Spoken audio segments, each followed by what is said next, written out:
मी white बोर्डवर एक random shape draw करते. हा या पॉइंटपासून स्टार्ट होतो आणि या पॉइंटवर एंड होतो. आता मी लाईन सेगमेंटपासून बनलेला दुसरा शेप ड्रॉ करते. हा स्टार्ट पॉइंट आहे आणि हा एंड पॉइंट. आता आणखी एक शेप ड्रॉ करूया. हा असा. हा इथे स्टार्ट होतो आणि सेम पॉइंटवर एंड होतो.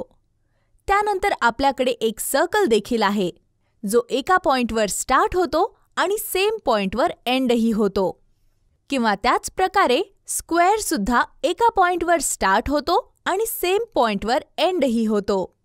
ह्या फिगर्स ऑब्झर्व केल्यावर तुम्हाला काय दिसतं? आपण लास्ट 3 फिगर्स पाहून म्हणू शकतो त्या क्लोज्ड आहेत आणि फर्स्ट 2 ओपन आहेत. म्हणून फर्स्ट 2 फिगर्सला ओपन फिगर्स म्हणतात आणि लास्ट 3 फिगर्सला क्लोज्ड फिगर्स म्हणतात. इथे अजून एक छोटी गोष्ट आहे जी फिगर्सला डिफरन्शिएट करते. त्यांपैकी काही शेप्स लाईन्स वापरून ड्रॉ केले आहेत आणि काही कर्व्स वापरून. ज्या फिगर्स कर्व्स वापरून ड्रॉ केले आहेत त्यांना कर्वलिनियर शेप्स किंवा वक्र आकार असं म्हणतात. जसं की सर्कल सुद्धा कर्व वापरून ड्रॉ केला आहे, म्हणून तोही कर्वलिनियर शेपमध्ये क्लासिफाय केला जातो. त्या फिगर्सचं काय ज्या लाईन्स वापरून ड्रॉ केल्या जातात?